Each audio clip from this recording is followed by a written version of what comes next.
এখন বলি যে সোশ্যাল মিডিয়া বা অনলাইন প্ল্যাটফর্মগুলা বা এই আপনার Netflix, YouTube এই জিনিসগুলা কিভাবে আমাদের আটকে রাখে, কিভাবে আমরা হুকড হয়ে যাই এই জিনিসগুলো ইউজ করতে গেলে।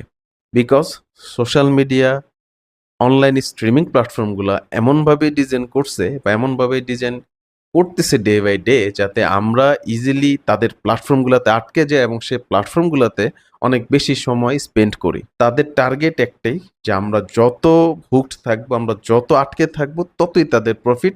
সো তারা এই জিনিসটাকে কনস্ট্যান্টলি চেঞ্জ করতেছে যাতে আমরা লং টাইম ওদের প্ল্যাটফর্মগুলোতে সময় দেই।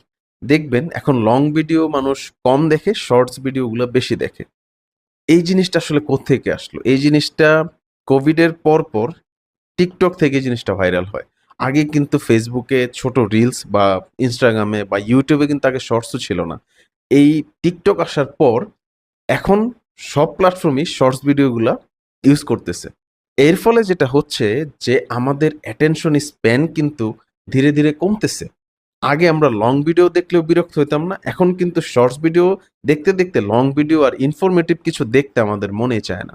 এই সোশ্যাল মিডিয়া প্ল্যাটফর্ম, স্ট্রিমিং প্ল্যাটফর্মগুলো আসলে প্রফিট কিভাবে করে? এই যে আমরা যারা তাদের লয়াল কনজিউমার আছি, মাইন্ডলেসলি তাদের প্ল্যাটফর্মগুলো ইউজ করতেছি, ঠিক এভাবেই তারা প্রফিট করতেছে। এই প্ল্যাটফর্মগুলা আমাদের কিভাবে আটকে রাখতেছে? এরা কি কোনো মেথড ইউজ করে?